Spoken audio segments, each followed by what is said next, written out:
Hello! If this is by chance your first video with me, I'm the Social Solipsist, and I play lots and lots of different kinds of games. And just today, out of the blue, a friend sent me a quick short video about this game, Reshine. Now, if you're a longtime viewer of my channel, you already know that both I'm a fan of a variety of games, including lots of cozy games and cleaning games, but also that I have a tendency to find bugs, or rather bugs find me.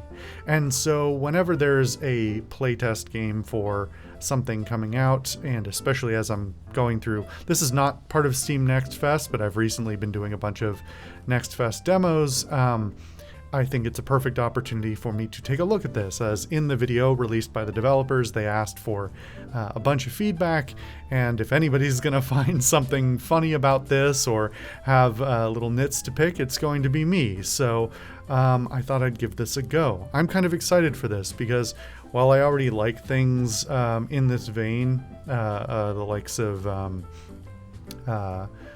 what's it called? Pressure wash simulator, those sorts of things, and a lot of them have like little things about them that are more bothersome than satisfying to me. But looking at the brief footage that I did during that video, this looks like it's a little bit more towards my taste. So we're gonna see.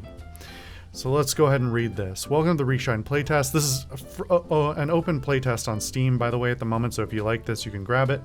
And if you are one of the developers who happen to be watching my video, and you don't want to watch however long this video ends up being, I'll probably leave some extra specific notes at the end of the video about my experience with it, and then you can choose whether you want to watch my whole thing.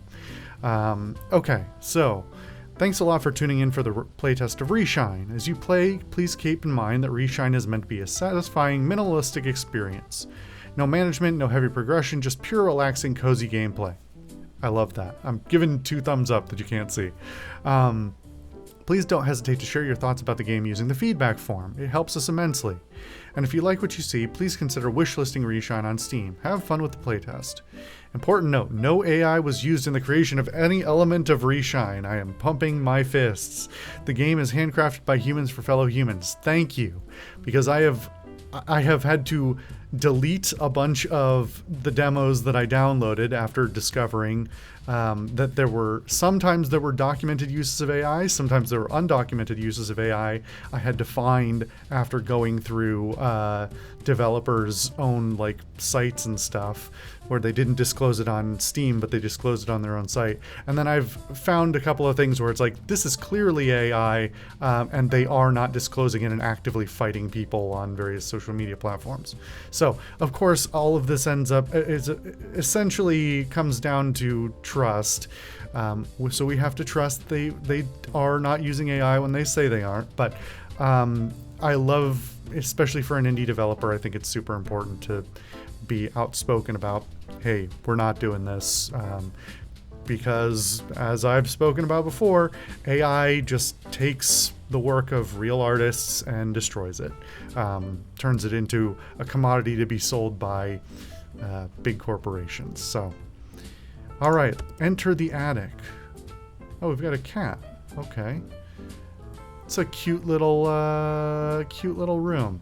I'm noticing a slight chromatic aberration effect on the video, which I'm not sure.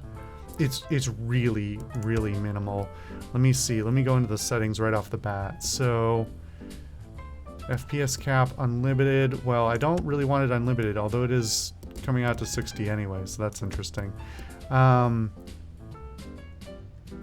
My V-Sync should not be on 60, but I guess that's why it's syncing. This may be a quirk of, I'm not sure which engine this is using, but okay. TSR, interesting. I don't want, having no information on this slider is a little bit bothersome because I don't know.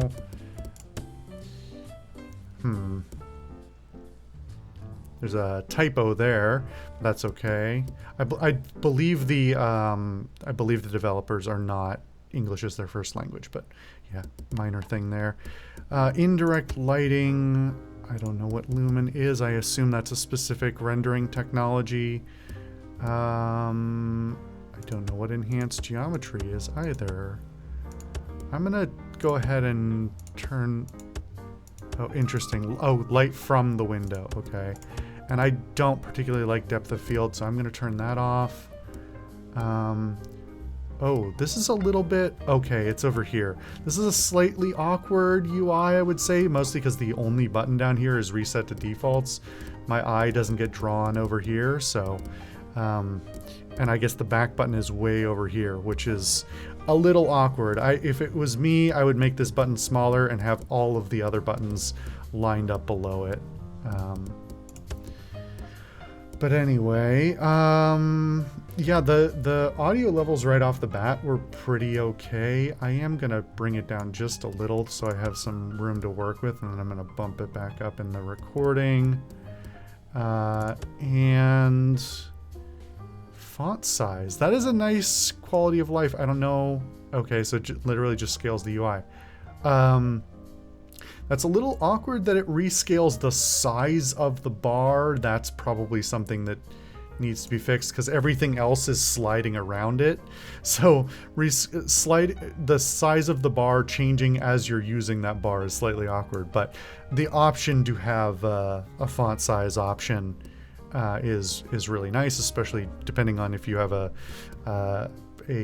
well, it seems to scale pretty nicely to my 1440p screen right off the bat, but that's always a nice option, and especially if you have eye issues as well. So, okay, so back over here,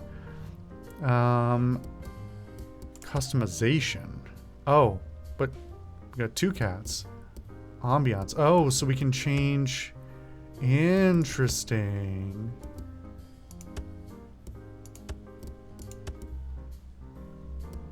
More customization options would be available in the full game.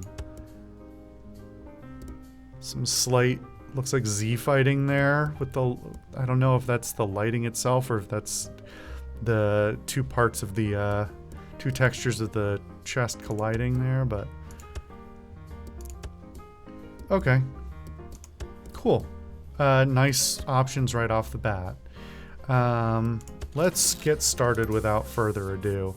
Fox-shaped cleaver, Czech Republic, 1883. To rotate object, hold right click and move mouse. All right. Click on a part to disassemble it. Okay, so, and it's highlighting each part. Oh, okay, that's very intuitive. I like that. So you click on something, and if it can't do it yet, it clicks on the part you need to disassemble first. Okay, so it's telling me the order how I have to work backwards. Okay. Do I need to rotate the Oh, okay. Click on a nail to remove it. Alright. And it just lays it over here. I don't know why I have these, this retention pin, and there's just little... There's little washers and, like, rubber bands and stuff laying around. As with how I keep my workspaces, or how the workspace I like to work on, that's a slight pet peeve of mine that I can't clean those up, but that's okay. Okay, let's remove the... I do wish it wouldn't keep zooming out a little bit, because, you know, I keep having to, you know, zoom back in. And the animation isn't long, but it's like... You know, I just sort of wish... Let me back out manually, is basically what I'm saying. Object disassemble. Now all parts need to be cleaned up. Okay, what is this?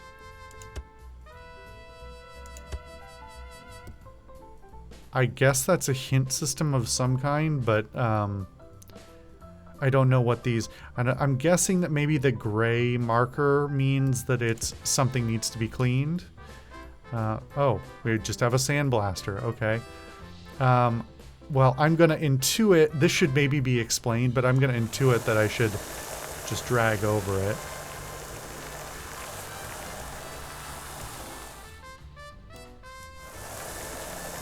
I'm not sure... I mean, I'm sure they're simplifying a lot of things. Obviously, you would not want to use a sandblaster at your desk because it would make a mess, as it is a little bit, but So how do I... Okay, I wish... Is this still dirty? Ah, there we go. Okay, it's fairly picky, actually. What was I saying before? I've forgotten now.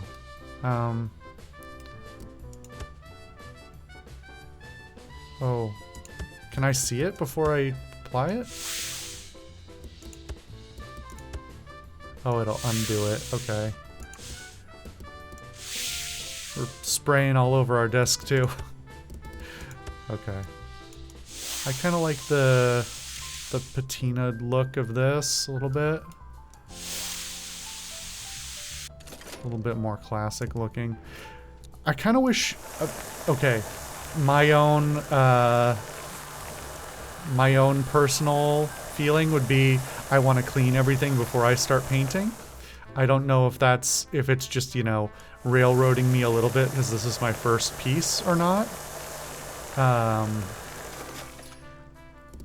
But my preference would be sandblast everything, like that's more satisfying to my brain. This is also very forgiving with how wide those how wide the spray is on that. I'm not saying you necessarily need to make it harder, but actually this as well. It's a little bit like it. I don't know. We'll see long term. I also, something about the sandblasting, it's a lot of particulate going, kind of spraying around, and sometimes it's hard to tell if you're actually hitting exactly where you want to be. Obviously, you get the confirmation. I really just want a button, instead of having to go over to click on the UI, give me a button that I don't have, like a button on my mouse or on my keyboard to click to back out. See, now it's the opposite problem. When it kept backing out automatically before, I wanted it to not do that. Now I want it to either back out automatically or give me a fast button to do it.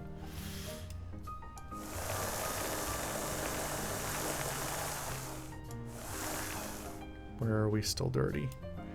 Is that it? If it's gonna be that picky, I don't know.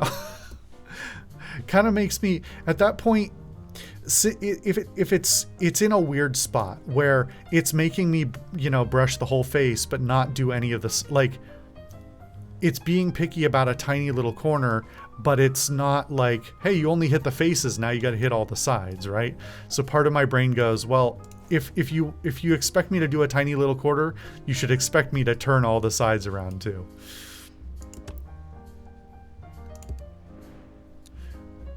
Also, this is a very aggressive process for this restoration, I would say. I would probably not sandblast first. Maybe on this, maybe on the blade, but maybe not on the other things. Maybe sanding would make more sense, but maybe this game is going to be more oriented towards a certain subset of tools and they're trying not to overcomplicate it, especially if it's a small team.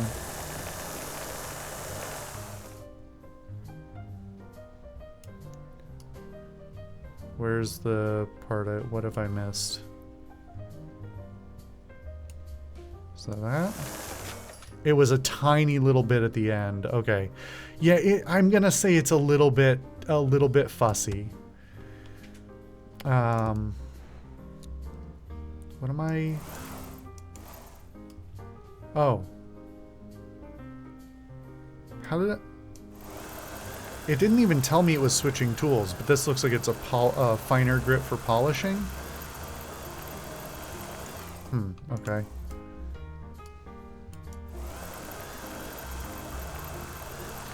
I don't think I said it, but I had it in the back of my mind. Another thing, in addition to the types of games I like to play, I also like watching videos from channels like, this is like really easy if we're honest, this is a little bit overly simple. From channels like, what is it, like My Mechanics is one of the ones I watch. I think there's like two or three others that I've subscribed to. This lighting is a little bit aggressive. Hang on. Oh, okay, so if I hit... Okay, it literally just pauses it. Okay. What happens if... Huh.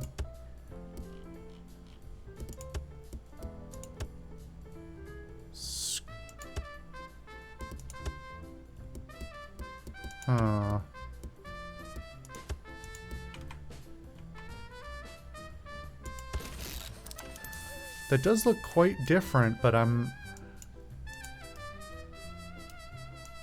can't actually tell how different, Oh, that's interesting. It just lines it up itself. Okay, this lighting is much worse. I can't back out of this. Oh, that's kind of a problem.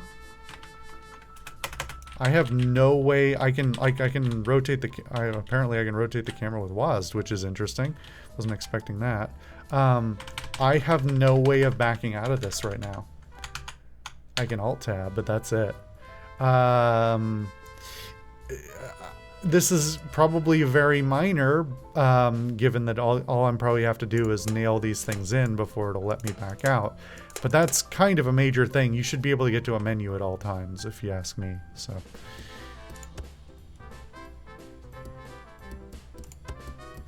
let's turn this back on. And let's maybe change... These, again, I'm being really nitpicky here, but these zoom animations for the, like, just take a few seconds are just a little bit, depending on how often you have to deal with them, they might be more bothersome. Okay, this is too little light. I can barely see what I'm working on now.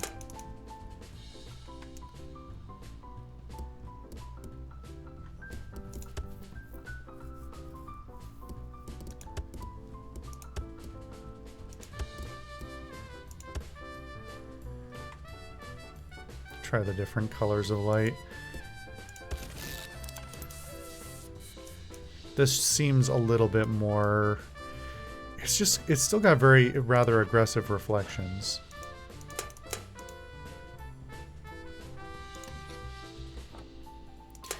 Kind of an awkward camera angle there. You restored fox-shaped cleaver. Okay. Why are there... Oh, interesting. There's history. Okay. Fox-shaped cleaver, Czech Republic, 1883. The blade was often formed in the shape of an animal. Foxes, horses, and birds were among the most popular motifs. Interior of a butcher shop. A zoomorphic tool that combines butcher's or kitchen utility with a decorative form. Cleavers like this were used in the late 19th and early 20th centuries, often as ice or meat cleavers, and now are valued as folk art antiques. Late 19th century holiday trade card from Minneapolis retailer Burt & Son, demonstrating the era's characteristic use of dark humor in commercial art. Interesting. In Europe, cleavers are heavy tools used for butchering bones and tough cuts of meat, while in Asia, a cleaver usually refers to a more versatile chef's knife. The blades were made of good quality steel, while the handles, which were easier to replace, were often made of wood or copper. Okay then. Okay, there's a lot of buttons here, none of which are particularly well labeled, if I'm totally honest. What does this one do? Vintage treasures. Okay, so it looks like these are my other objects to restore. So what are these things? Oh, so I can look at it restored versus unrestored. That's kind of fun. And it's got a picture taking mode. Okay.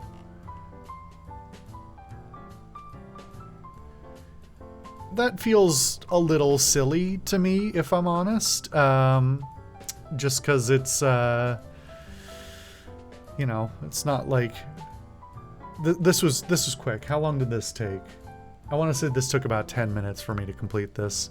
So taking pictures of it for, I don't know. I guess if you're the type to use social media more than me, maybe you might, but that feels a little bit silly to me. But hey, it's there. If it's not for me, that's fine. Okay, object selection. Yeah, I would not use these picture icons as much. Maybe if you hover over them and the description always pops up, that would be better if you want to keep the UI minimal. But having them unexplained, I think, is not ideal. Okay. I mean, if these are the only 3 things here, maybe we'll do all of them in one video. Let's see. Alright, let's, oh, hold on it. Okay.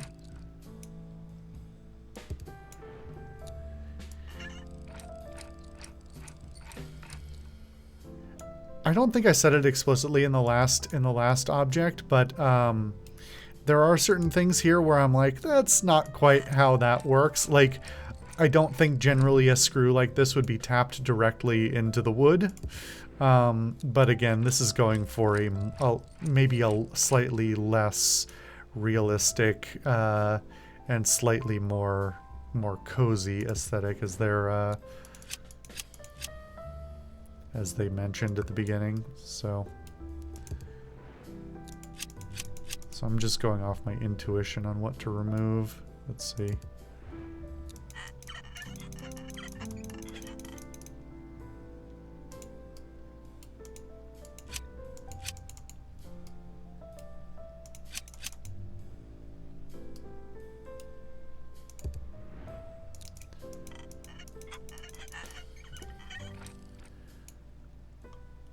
Okay. That pop-up did not stay on screen long enough. I'm just gonna... Wait, what is this made of? I thought this was gonna be metal with... I thought the green was paint. This is metal, isn't it? Maybe it's sort of a type of early plastic instead.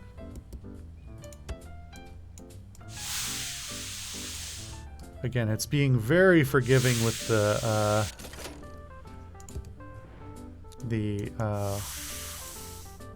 huh? Wait, why is this acting weird?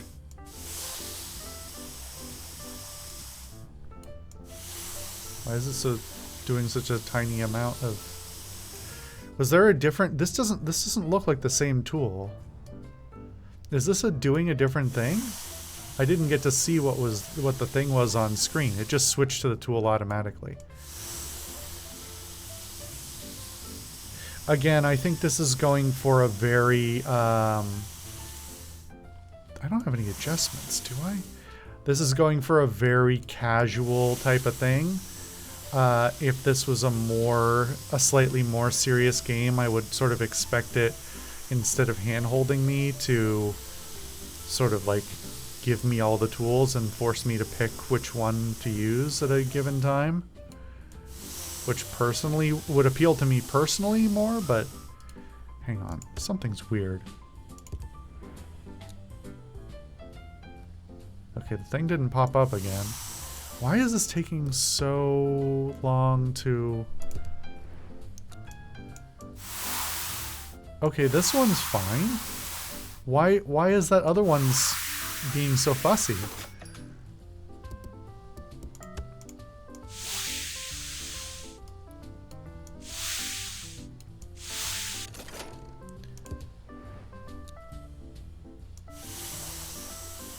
Why is the nozzle being all weird on this one? I don't know if this is a bug or if it's supposed to be implying that this one is damaged in a different way and it needs to be treated differently, but this is weird.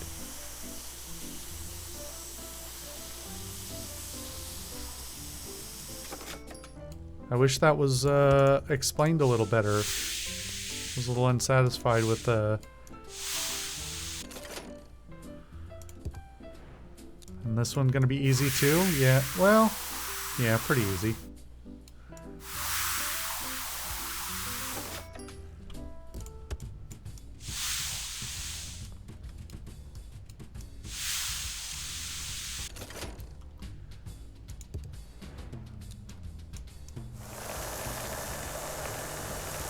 Also, generally, sandblasting a piece of wood is very aggressive, and for something like a children's toy, it's probably made out of some pretty cheap, soft wood, so you're much more likely to sort of destroy it than anything else. I'm gonna assume this is primer, although it didn't say it.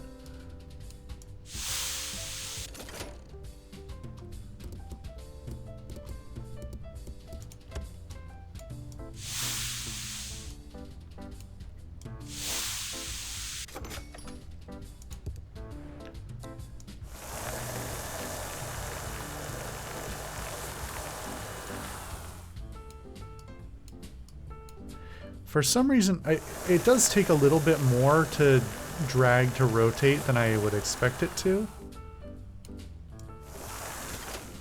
I'm having to like drag quite a bit across the screen and then pick up my mouse and drag it again.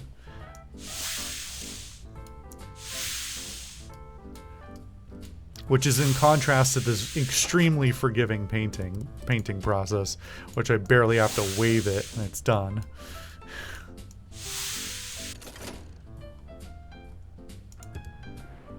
I really want to pick up these rubber bands off the desk. It's bothering me so much.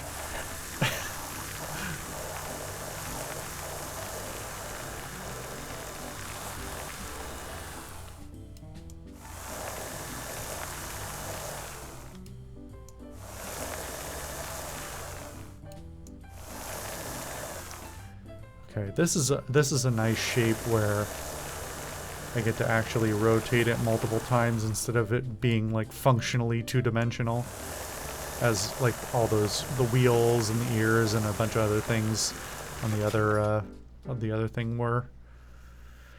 Again, I would like this just to like, that's kind of a nice touch. You can hear the like, usually you put a ball bearing inside what do you call it?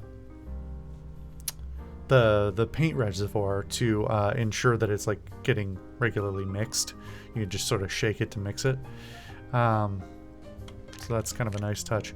I would like it just to say like what you're doing. If it's gonna hand me the tool, if it's not gonna make me like pick it up myself, then tell me what the tool is and tell me why I'm doing it. Especially since it has like this has a slightly historical bent to it, where it's what do you call it?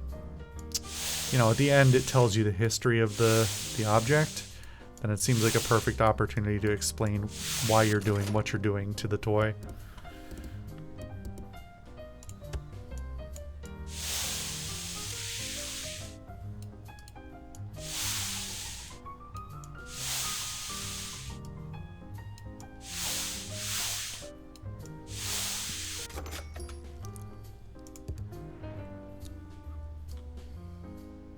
This is a nice fun shape to clean as well.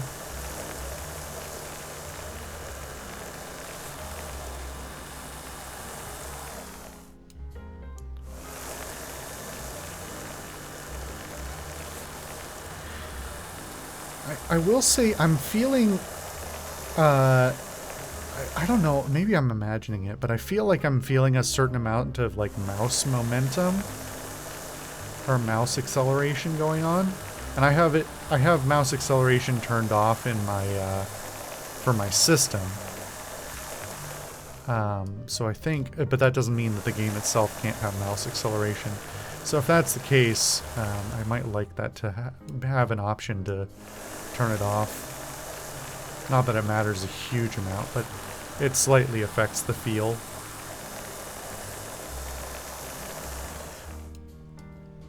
Once again, if this was a slightly more serious game, I could also see them adding a whole, hey, don't keep blowing on this one part or you'll damage it or something like that, you know?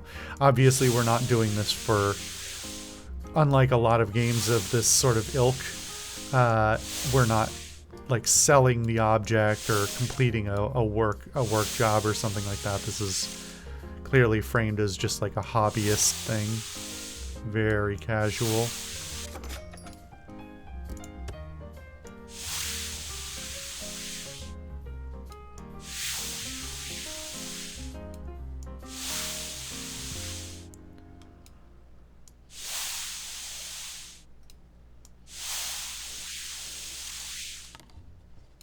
What'd I miss?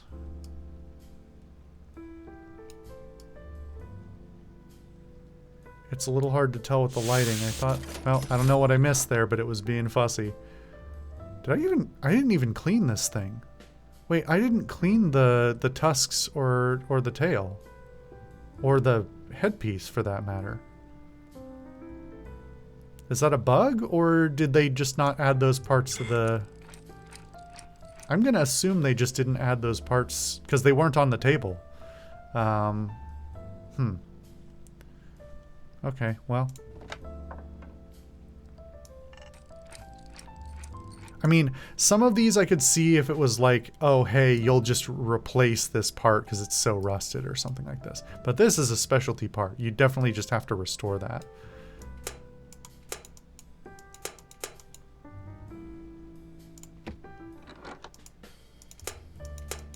Yeah, I didn't restore those nails either. Actually, come to think of it, I guess we didn't restore the nails on the cleaver either, did we? Huh. Oh, wait a minute. Maybe this... I didn't realize they met in the middle. That's kind of a...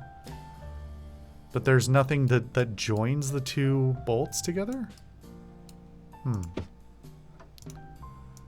Again, I'm being nitpicky about something that doesn't, you know, necessarily need to be nitpicked.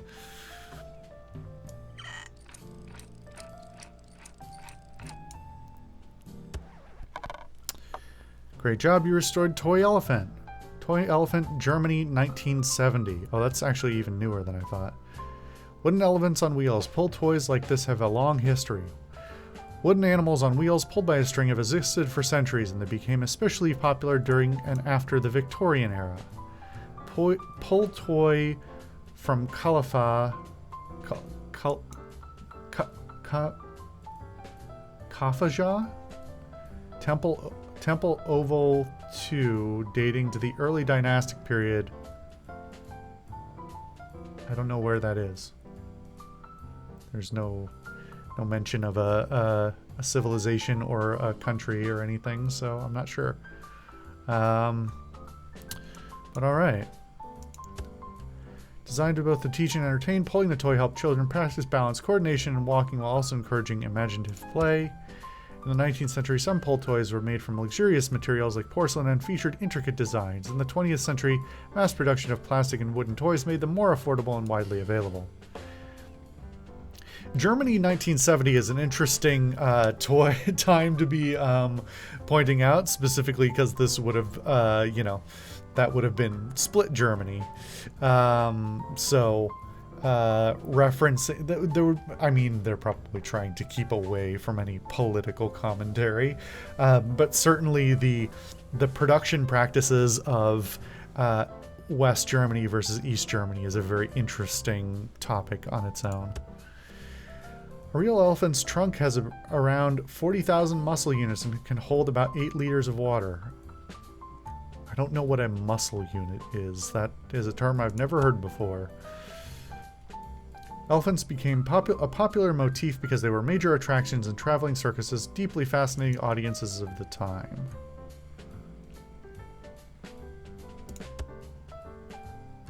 Well, okay then. Oh, it bothers me. Oh, no. Look at the orientation of the hook.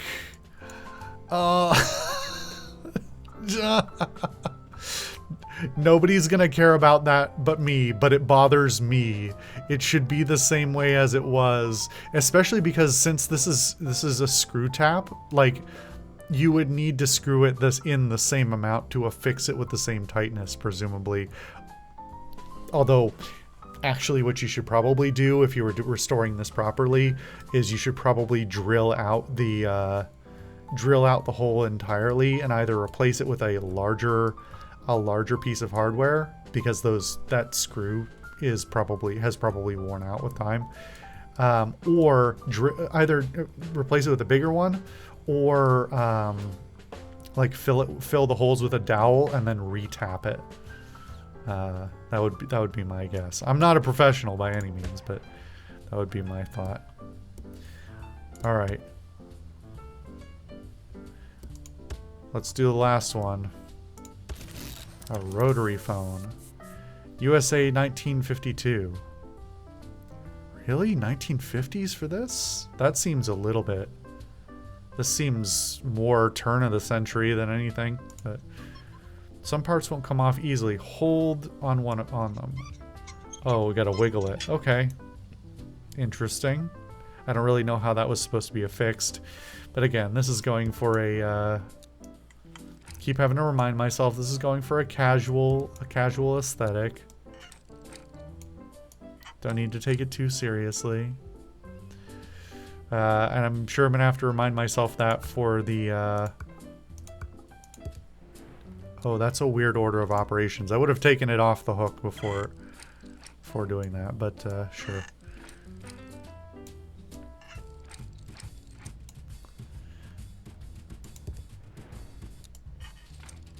Once we get into the internals, I'm sure it's going to be doing some hand waving.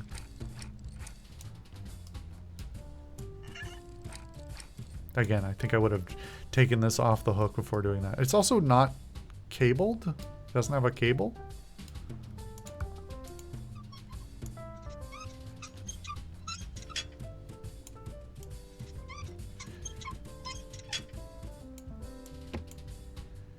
Yeah, it's kind of weird because it's treating it like that was all attached to this.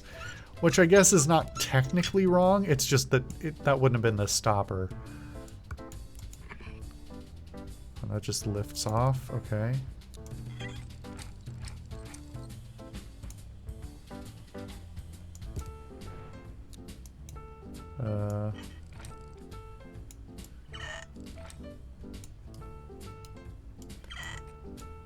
How do I rotate the object?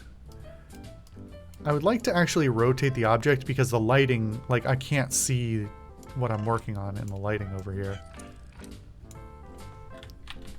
Was there a button? I thought maybe it's only in certain views that you can actually rotate the object, but I would like to be able to... Hang on. Ah, here we go. Okay. Having to back out to do that is not great. I would just like a different thing to press. Okay, so all the internals are just in this block. That's fine. What is this made of? This seems like it would probably be made of like Bakelite or something. Probably not the kind of thing you would want to sandblast, if we're honest.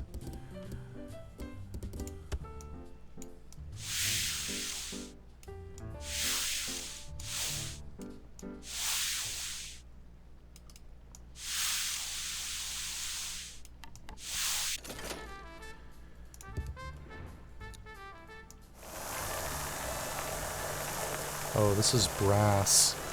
I think you would also want to be very careful sandblasting brass because it's fairly soft. You'd be likely to damage it, especially with these fine details that are cast into it. And generally probably don't want to sandblast the threads.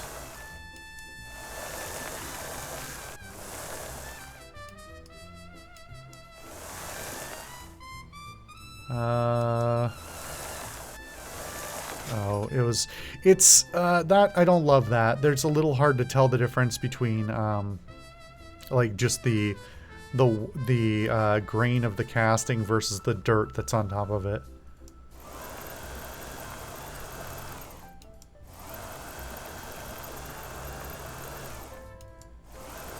This is also making polishing look very easy. Whereas, I think in reality, properly polishing a piece like this would be the labor of many, many hours to ensure a nice, clean finish without removing all the details. Okay, where's the problem? I thought I saw in the trailer that there was some sort of button to, like, identify where the... Hang on. Is there...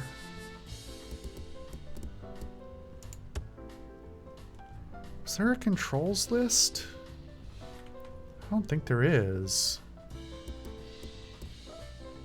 Maybe that's not in the game yet?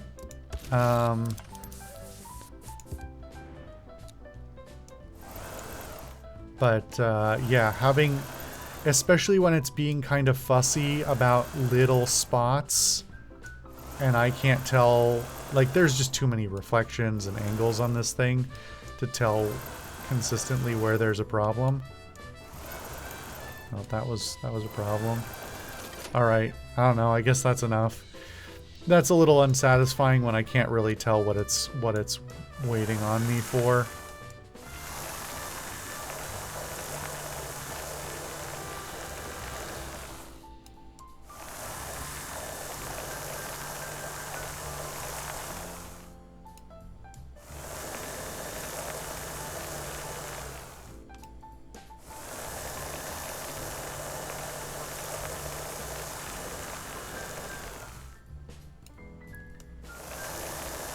See, again, the texture of this looks like brass, but I can't actually tell if that's... I mean, this whole thing being brass would be pretty weird.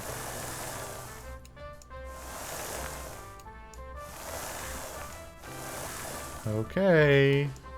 Gonna have to... I don't even know what I did there. Okay, sure. I guess they're saying it is brass. Man, that's shiny. That is too shiny.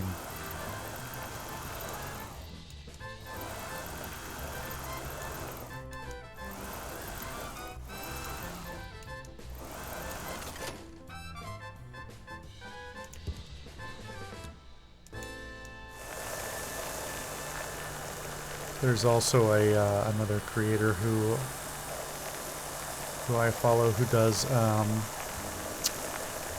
restorations of cash registers, old cash registers. Those are fascinating machines.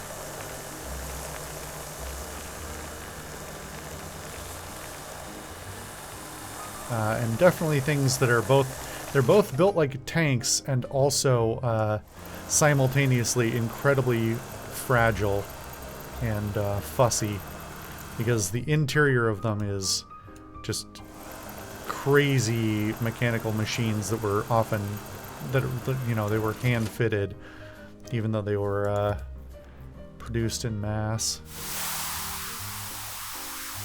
Oh, I guess those are just rougher places. Okay, so this is giving me a better idea of what was happening on that other piece. So there are two different kinds of corrosion, it looks like. Unfortunately, they are barely different shades of brown. And to make that clearer, maybe that should be a little bit more visually distinct. Again, I don't even know what we're doing here. Is this just another form of sandblasting, or are we doing something else? I would love to know what this is supposed to be.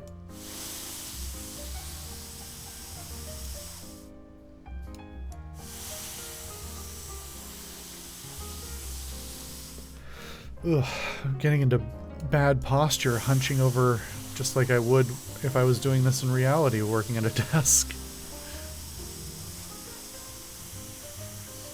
Also, I have no idea how this, how we aren't, you know, how we're removing this corrosion, but there's these nice clean numbers and surfaces underneath. But I'm nitpicking again, sorry.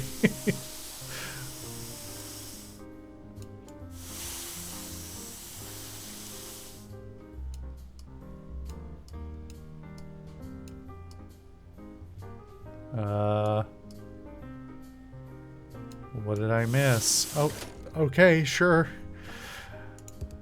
It's really fussy. I wish it wasn't so fussy.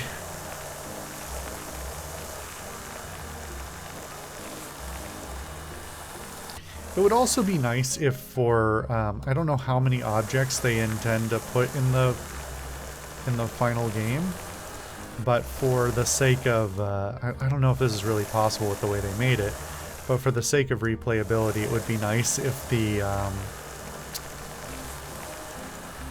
patterns of wear were like procedurally generated somehow, you know? That'd probably be a lot of work to implement, so that's not really an expectation I have, but it would be a nice addition.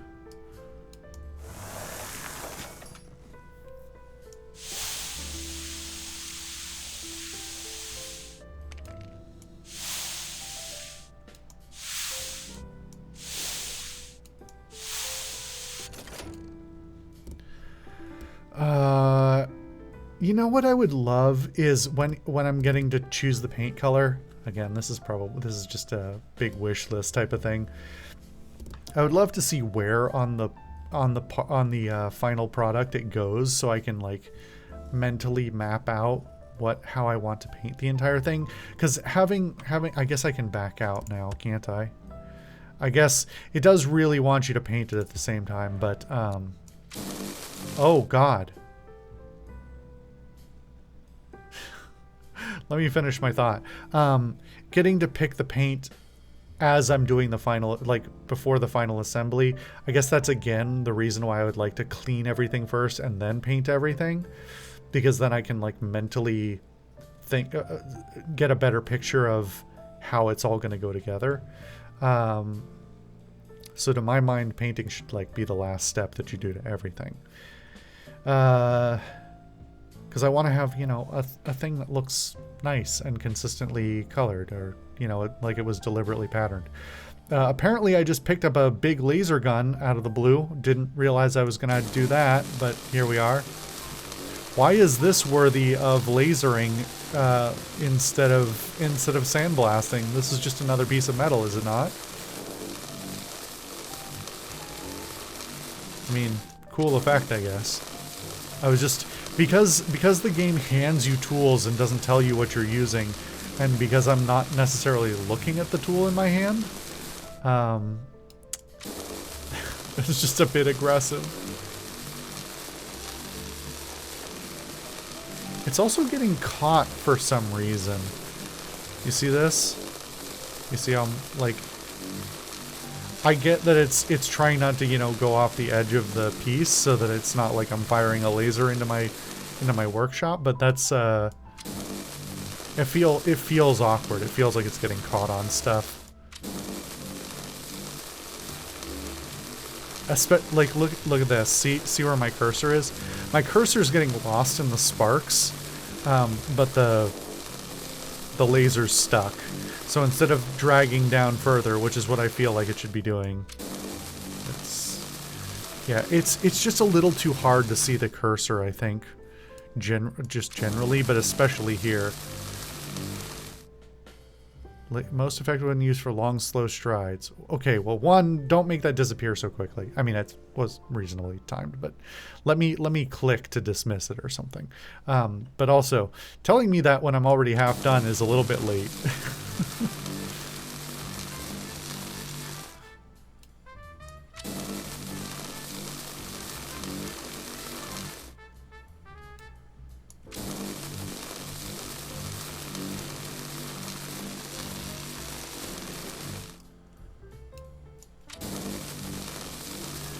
How wide does this thing go? I guess it goes pretty wide.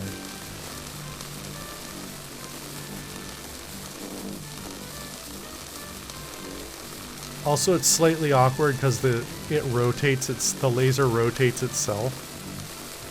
I guess it's fine. It's just slightly strange. Alright, what did I miss? Oh god. Lost control of my cursor entirely there. Oh, and then I only had to do a tiny bit more before it auto-completed. Okay, sure, why not? How did the back get sprayed when I was doing that spray? God, the priming is so forgiving. It's kind of weird.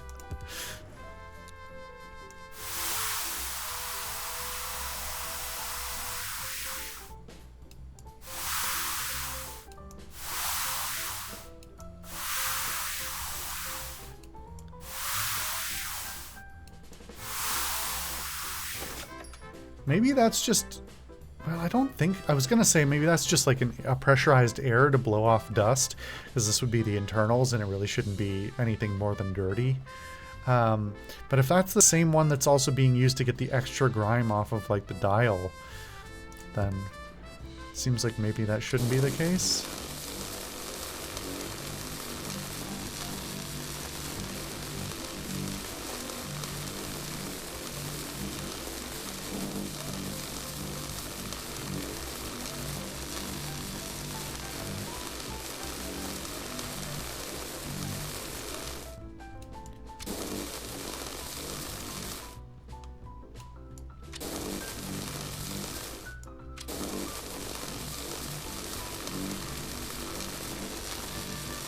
Yeah, the audio. I'm mostly bothered by the audio, auto orientation of the laser, because I'm dragging the beam, like I'm dragging the beam from a single point, but it's still treating it as a beam, you know. So it's doing this rotation. Anytime I drift away from center, I have to recenter the axis I want it to move on. Slightly awkward.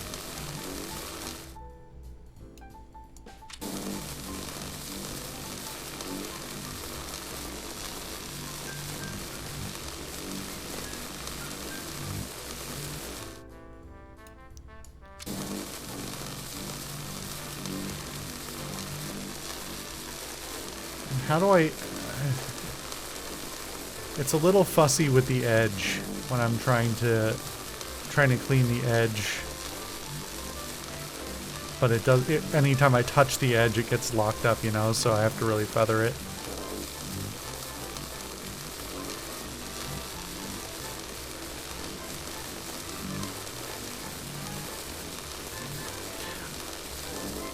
I also just feel like the laser is a little bit disruptively loud for the overall vibe. It's not like the pleasant, you know, kind of hiss of the sandblasting. It's sounds all sci-fi and crazy. Besides, I don't think this is the kind of equipment that a hobbyist would really have. But I get that they're probably just trying to diversify the tool set that's available to you.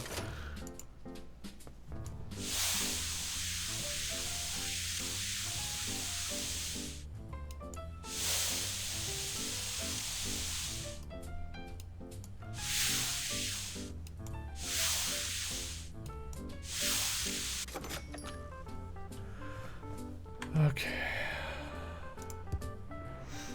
See, this again feels like, oh, it's wood. Never mind. I was gonna say maybe bakelite, but I feel like by the 50s this would have been a rarity both in design and materials.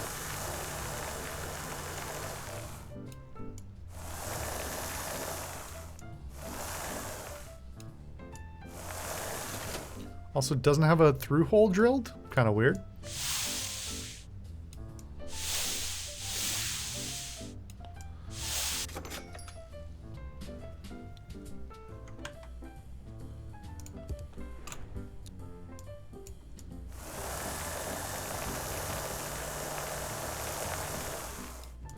I kind of wish... This is not that big, which kind of weirds me out. So one thing, I haven't really mentioned it prior, but the zoom is obviously automatic. But this object is not that big. It's really being zoomed in on, and it feels like it's doing that deliberately to be a little bit fussier. It could just be accidental, but just like... I wouldn't have to, if it was zoomed out a little bit and I was using the sandblaster from a slightly longer distance, like I was on some of the other tools, I wouldn't have to like be quite so precise with the aim.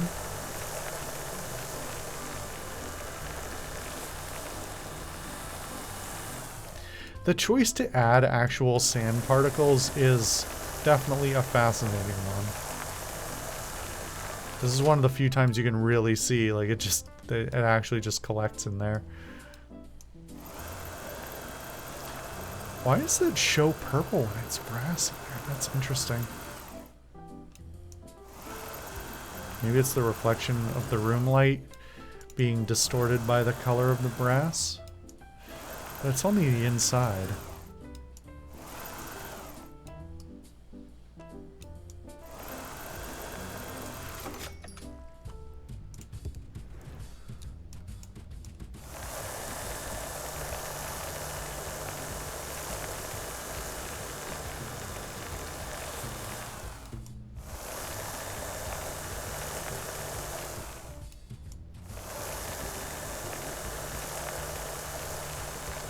And this thing must have been heavy.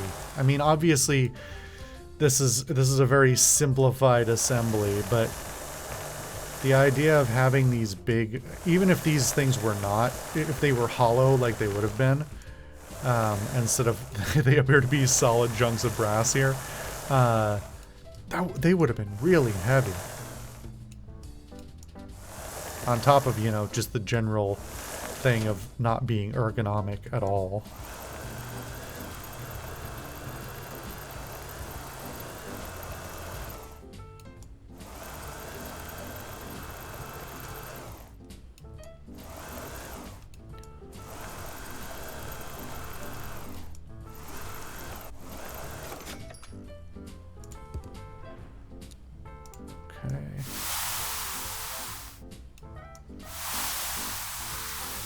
Yeah, I feel like this would have been plastic, but I feel like for the 50s, I'm a little confused by the color. It's possible in an older time, this would have been the kind of thing that was made of ivory or something instead.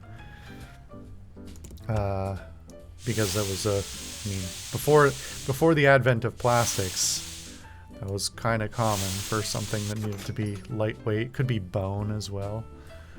Just more generally.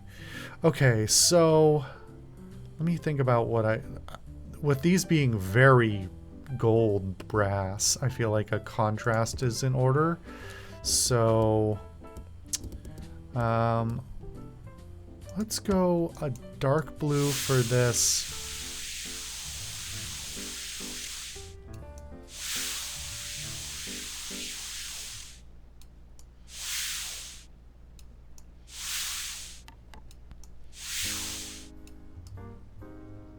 What did I miss? All right, I don't know where. Again, I was taking just a raw guess and spraying wildly. And then let's go with the lighter blue for this.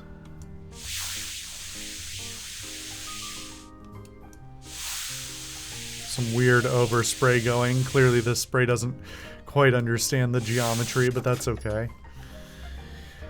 And then this is going to be up at the front. So maybe we make this the light blue as well. Since it's not going to be a good amount of it is going to be covered by the dial.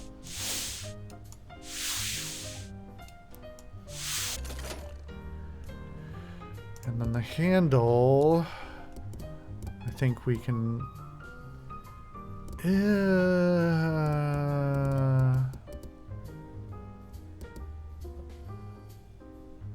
let's give it another contrast. I thought about going maybe yellow again or orange, but I think this will work.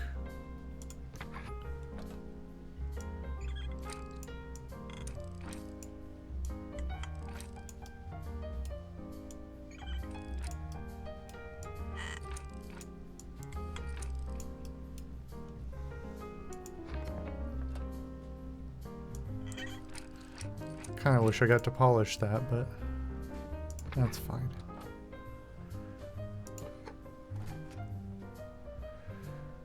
Okay. It wanted this next, didn't it? Yeah.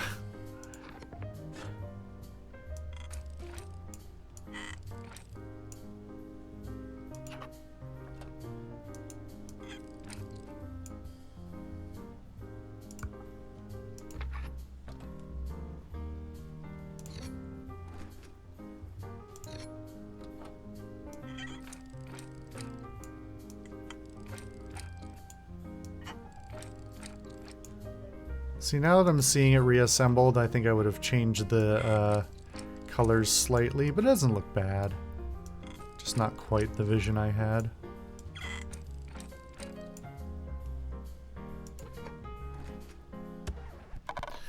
All right. The use of hello as a standard telephone greeting was popularized by Thomas Edison. Another greeting proposed by Alexander Graham Bell was ahoy ahoy. Thomas Edison, Mina Edison on his 73rd birthday. The handset rests on a switch mechanism. Lifting it sends a signal that opens the phone line. Early telephones used carbon granules, which change their electrical resistance when sound waves pass through them. Those still exist in some cases, although they have very poor audio quality, which is they're extremely durable. So you'll still find them in things like I don't know, probably not in modern stuff, but they were being manufactured for things like the military all the way up through like the Vietnam era and stuff. Classic telephone that uses a rotating dial with finger holes to enter numbers. It became widely used throughout the 20th century. I wish I could pause the rotation. The number was entered by rotating the dial. The higher the digit, the further the dial has turned, sending more electrical pulses as it returned. Yeah, prior to touch tones, which is the background, the technology behind how the back end of telephony works is really quite interesting, at least to me. Okay, well, not bad. Is that all my objects? I guess so. You've restored all the available objects for this playtest. Well, okay then. What does this do? I assume that trashes it. I would hope it would confirm it, but I'm actually not going to test it. Okay, well, not bad. Good little playtest. We're at just over an hour. Plenty to play with here. So if you're skipping to the end, whether you are the developer or somebody else to see my thoughts, I will try and summarize them here. I think a lot of this is really solid. It's definitely a solid start, and I am trying to moderate my expectations based on the assumption that this is taking a rather more casual, as it said itself, this is taking a casual approach to things. This is not taking a super realistic look at the tools that you would need to do an actual restoration. It's not breaking everything down to the exact components that would actually be within them. It's not making me polish up the individual screws and stuff, even though I sort of would like to.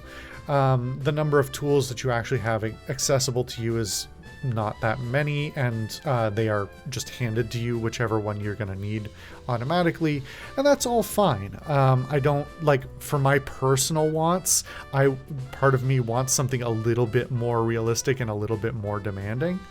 I do think some of the spray tools, a lot of these are really constitute spray tools, can be a little inconsistent. So the painting and especially the priming is extremely forgiving. I barely have to wave it in the right direction and it does it. Whereas some of the sandblasting can be more fussy. That said, it still, despite that, sometimes gets caught up on little tiny pock marks that I can't really tell super well because the lighting is, in here is not ideal. And as if you watch me play, you saw me flip through the lighting options, but all of this, the lighting is a little bit not ideal for a workspace. So that adds to part of the charm, but it adds to it adds a tinge of frustration where you're just like, okay, where did I miss? I don't know. From the adding a historical and realistic standpoint to it, I would love to, since you're telling some history behind this stuff, it only seems appropriate as well that you would teach a little bit about the process of a restoration.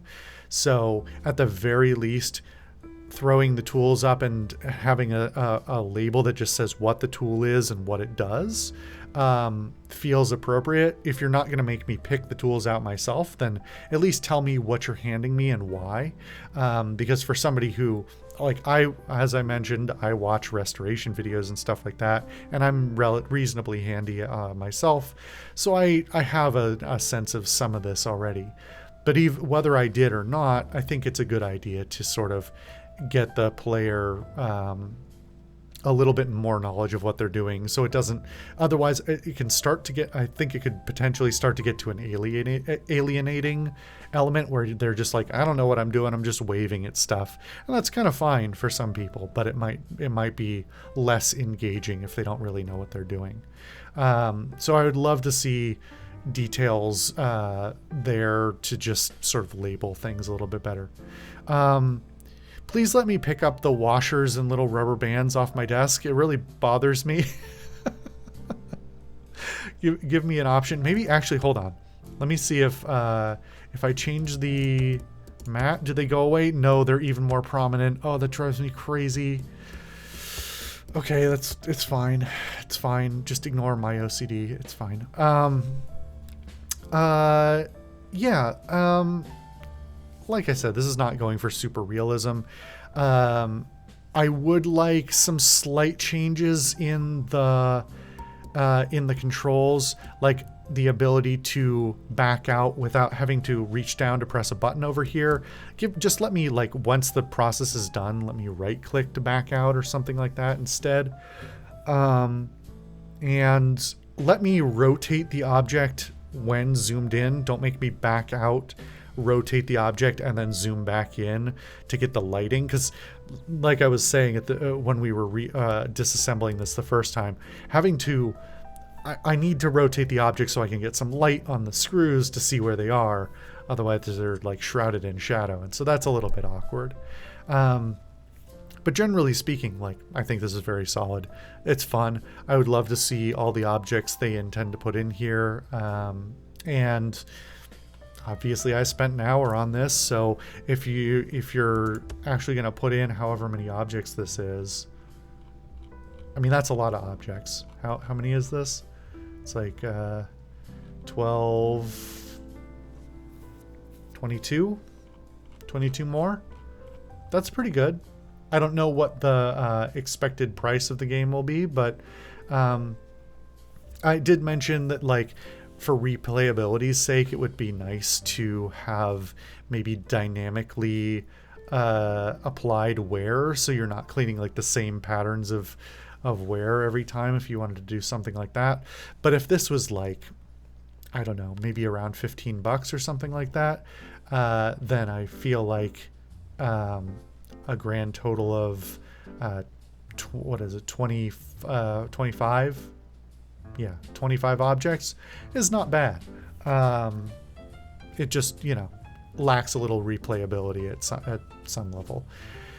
But yeah, I think generally pretty solid. There were a few really minor things that I mentioned where I couldn't tell if it was a bug or if it was an intended thing that I just found odd.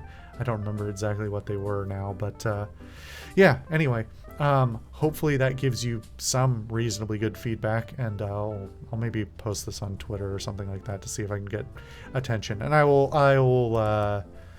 I don't really know that I have that much to put in the feedback form, but I will check it out and send some feedback anyway.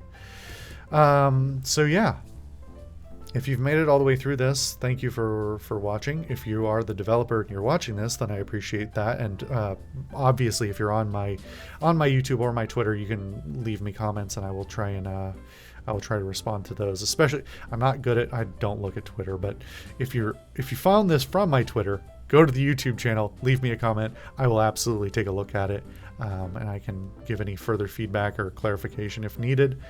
Yeah. This was fun little game, a nice twist on the sort of cleanup games that have been going around for a while now that I have quite a few of. And yeah, I'll be happy and interested to see where this goes. Anyway, thank you all for watching another episode of whatever I've named this series. If it is part of a series, I think it's probably a Quick Looks falls into that category. And I will see you for something different next time.